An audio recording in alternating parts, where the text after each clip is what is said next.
വളരെ സന്തോഷമുണ്ട്. ഒരു ചിത്രത്തിൻ്റെ വിജയാഘോഷ പരിപാടികൾ പങ്കെടുക്കുക എന്ന് പറയുമ്പോൾ ഒരു നടന് ഉള്ളിലുണ്ടാകുന്ന സന്തോഷം അത് വാക്കുകളാൽ വിവരിക്കാൻ കഴിയാത്ത ഒന്നാണ്. ഈ ചിത്രത്തിനെ സംബന്ധിച്ചിടത്തോളം വളരെ ദീർഘമായിട്ട് തന്നെ ചാക്കോച്ചൻ എല്ലാവരുടെയും പേരെടുത്ത് പറഞ്ഞ് റെഫർ ചെയ്തിട്ടുണ്ട്. ഞാനൊന്ന് ചുരുക്കി പറയാം. ഇതിൻ്റെ എന്നെ സംബന്ധിച്ചിടത്തോളം എൻ്റെ മനസ്സിൽ സ്പർശിച്ച 2-3 കാര്യങ്ങൾ. ഒന്ന്, സംവിധായകൻ ജിത്തു അഷ്റഫ്. ഞാൻ സെറ്റിൽ അദ്ദേഹത്തെ കണ്ടിട്ടുള്ളത് ഒരു പ്രിൻസിപ്പലായിട്ട് അല്ലെങ്കിൽ ഒരു ഹെഡ് മാസ്റ്റർ ആയിട്ടാണ്. ഇത്ര ഒരു അങ്ങനെ പ്രിൻസിപ്പൽ അല്ലെങ്കിൽ ഹെഡ് മാസ്റ്റർ എന്ന് പറയുമ്പോൾ ഇത്രയും വേറെ തൊഴുകേണ്ട കാര്യമൊന്നുമില്ല. നമ്മൾ കണ്ടിട്ടുള്ള പ്രിൻസിപ്പൽ ആയിരുന്നാലും ഹെഡ് മാസ്റ്റർ ആയിരുന്നാലും ഇത് 24 മണിക്കൂറും വേർത്തൊഴുകി അവിടെ നിൽക്കുന്ന ഒരു തൊഴിലാളിയെ പോലെ സെറ്റിൽ അധ്വാനിച്ച സംവിധായകനാണ് ജിത്തു അഷ്റഫ്. അത് യാതൊരു സംശയമില്ലാതെ തന്നെ പറയും. വളരെ ഡൗൺ ടു എർത്ത്, എന്താണ് വേണ്ടതെന്ന് മനസ്സിൽ വ്യക്തമായ ധാരണ ഉണ്ടാവുക, അത് എക്സ്ട്രാക്ട് ചെയ്യുക ആർട്ടിസ്റ്റിൽ നിന്നും. നമ്മളെ സംബന്ധിച്ചിടത്തോളം ചിലപ്പോൾ 2ാമത്തെ 3ാമത്തെ ടേക്കൊക്കെ ആവശ്യപ്പെട്ടിട്ടുണ്ട്. പക്ഷെ അതിന് കാര്യകാരണ സഹിതം എന്തുകൊണ്ടാണ് ഒരു സെക്കൻഡ് ടേക്ക്, എന്തുകൊണ്ടാണ് ഒരു തേർഡ് ടേക്ക് എന്ന് പറഞ്ഞ് മനസ്സിലാക്കിയ അത് പറയുമ്പോൾ തന്നെ ഒരു ഓർഡറിങ് ലെവലല്ല. ഒരിക്കലും ഞാൻ ഹെഡ് മാസ്റ്റർ പ്രിൻസിപ്പൽ എന്നൊക്കെ പറയുമ്പോൾ ഒരു ഓർഡറിങ് കമാൻഡിങ് ലെവലല്ല.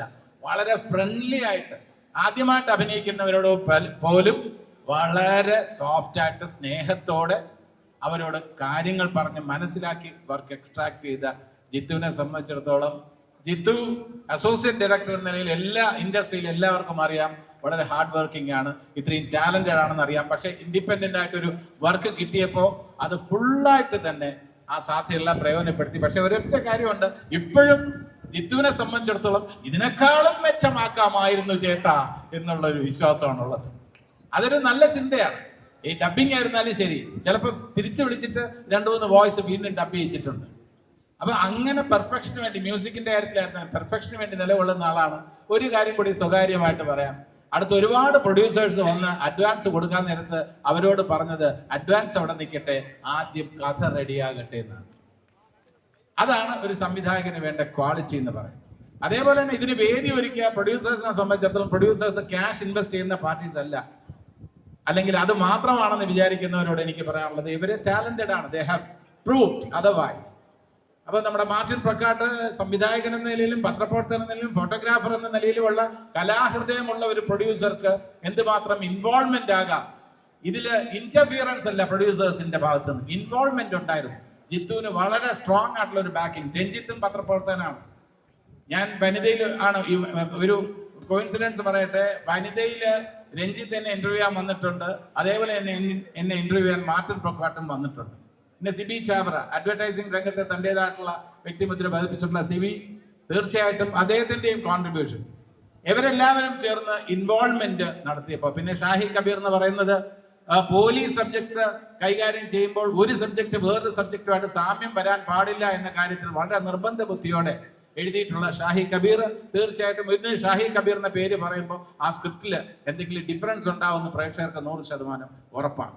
അങ്ങനെ തുടങ്ങി ടെക്നീഷ്യൻസിന്റെ കാര്യം, ചമനായിരുന്നാലും ദെൻ ജെക്സ് ബിജോയ് ആയിരുന്നാലും എല്ലാവരും, റോബി ആയിരുന്നാലും എല്ലാവരുടെയും പേര്. പിന്നെ എൻ്റെ കൂടെ ഇപ്പൊ ചാക്കോച്ചന്റെ കാര്യം, ചാക്കോച്ചനെ കുറിച്ച് പറഞ്ഞു. ചാക്കോച്ചനും ഈ ഒരു സെറ്റിൽ തരുന്ന വൈബ് എന്ന് പറയുന്നത് വളരെ എന്താ പറയുക, വളരെ ഒരു പോസിറ്റീവ് എൻവയറൺമെന്റ് തരുന്ന ആളാണ് ചാക്കോച്ചൻ. മാത്രമല്ല നിങ്ങൾ എല്ലാവരും കണ്ടിരിക്കും, ഏകദേശം 15ഓളം വീഡിയോസ് ആണ് ഞങ്ങളുടെ പ്രൊമോഷന്റെ ഭാഗമായിട്ട് 15ഓളം ചാനലിന് ഒരു ദിവസം രാവിലെ മുതൽ വൈകുന്നേരം വരെ ഇരുന്ന് ഒറ്റ സ്ട്രെച്ചില് ഞങ്ങൾ പ്രൊമോഷൻ വീഡിയോ കൊടുത്തിട്ടുണ്ട്. ഒരു സെക്കൻഡ് പോലും ബോറടിക്കാതെ. അങ്ങനെ ചെയ്യാൻ പറ്റണമെന്നുണ്ടെങ്കിൽ ആ ചിത്രത്തിനോട് അല്ലെങ്കിൽ ഓഫീസർ ഓൺ ഡ്യൂട്ടിയോട് ഉള്ള ഞങ്ങളുടെ പാഷനാണ്. ഞങ്ങൾക്ക് ഒരെണ്ണം ചെയ്ത് ഇനിയും ചെയ്യണോ അങ്ങനെ ഒരു ഫീലിംഗ് ഉണ്ടായില്ല. അടുത്തത് എന്താണ്, ഇതിനെക്കുറിച്ച് വേറിട്ടെന്ത് പറയാം, വ്യത്യാസമുള്ള രീതിയിൽ എന്ത് പറയാം എന്നുള്ള ചിന്തയായിരുന്നു. ബാക്കി എല്ലാവരുടെയും പേര്, ആർട്ടിസ്റ്റാണ്, ഞാൻ എല്ലാവരുടെയും പേരെടുത്ത് പറയുന്നില്ല. പ്രിയാമണി, തീർച്ചയായിട്ടും വണ്ടർഫുൾ ജോബ് പ്രിയാമണി. തീർച്ചയായിട്ടും അത് ബാക്കിയുള്ള എല്ലാ ആർട്ടിസ്റ്റുകളും അവരെല്ലാവരും they have done their maximum. അവരുടെ കൂടെ വർക്ക് ചെയ്യാൻ ഉള്ള ഒരു രസം, സുഖം, ഇത്രയും വർഷത്തെ എക്സ്പീരിയൻസ് ഉള്ളപ്പോൾ നമ്മൾ ചില കാര്യങ്ങൾ മറക്കും. ഈ ഷൂട്ടിങ്ങിന്റെ ഇടയിൽ ആ KSRTC ബസ് സ്റ്റാൻഡിൽ വെച്ച് ഷൂട്ട് ചെയ്തപ്പോൾ യഥാർത്ഥത്തിൽ എന്നെ വിശാഖ് കുത്താൻ നേരത്ത് എൻ്റെ കയ്യിലുള്ള ഫോട്ടോയുടെ ചില്ല് വെച്ച് എൻ്റെ ഇവിടെ താടിയിൽ മുറിഞ്ഞു. ഈ മുറിഞ്ഞ ആർട്ടിഫിഷ്യൽ ബ്ലഡും ഒറിജിനൽ ബ്ലഡും ഞാൻ വെളിയിൽ കാണിക്കാതെ, സംവിധായകനെ അറിയിക്കാതെ ഞാൻ ഹോസ്പിറ്റലിൽ പോയ സംഭവമുണ്ട്. കാരണം അത് അറിയിച്ചു കഴിഞ്ഞാൽ സംവിധായകൻ വളരെ ടെൻഷനാവും. എനിക്കറിയാം ജിത്തുവിന്. അത് അറിയിക്കാതെ ഞാൻ രഹസ്യമായിട്ട് പോയിട്ട് ഞാൻ ഹോസ്പിറ്റലിൽ നിൽക്കുമ്പോൾ എന്നോട് വിളിച്ച് ചോദിച്ചു, ജിത്തു വിളിച്ചു, ചേട്ടാ ഇത് ഞാൻ അറിഞ്ഞില്ലല്ലോ, ബ്ലഡ് എപ്പോ? ഞാൻ പറഞ്ഞു അത് സാരമില്ല, കുഴപ്പമൊന്നുമില്ല, അവിടെ വർക്ക് നടക്കട്ടെ. കാരണം ഇത്ര വൈകുന്നേരം 6 മണിക്ക് ലൈറ്റ് പോകുന്നതിന് മുമ്പ് ആ സീക്വൻസ് തീർക്കണം നിർബന്ധമുണ്ടായിരുന്നു. അങ്ങനെയൊക്കെ നമുക്ക് വർക്ക് ചെയ്യാൻ തോന്നണമെങ്കിൽ, ഒരു പ്രോജക്റ്റിനോടുള്ള നമ്മുടെ ഇഷ്ടം വരണമെങ്കിൽ അതിൻ്റെതായിട്ടുള്ള ഒരു മെറിറ്റ് ഉണ്ടാവണം. ആ മെറിറ്റ് തുടക്കം മുതൽ തന്നെ ഈ ലൊക്കേഷനിൽ വരുമ്പോൾ ഒരു പോസിറ്റീവ് വൈബാണ് എനിക്കുള്ളത്. അല്ലാതെ ഒരു സിനിമയിൽ അഭിനയിക്കാൻ വരുന്ന ഫീലിംഗ് അല്ല, ഒരു ക്യാമ്പസിൽ വരുന്ന ഒരു വിദ്യാർത്ഥിയെ പോലെയോ ഒരു അധ്യാപകനെ പോലെയാണ് ഞാൻ വന്നിട്ടുള്ളത്. അതിന്റെ ഒരു 100% പോസിറ്റീവായിട്ടുള്ള ഒരു റെസ്പോൺസ്, സ്നേഹമെന്ന് പറയാം, ബഹുമാനം എന്ന് പറയാം, അതൊക്കെ എനിക്ക് ഈ ലൊക്കേഷനിൽ നിന്നും കിട്ടിയിട്ടുണ്ട്.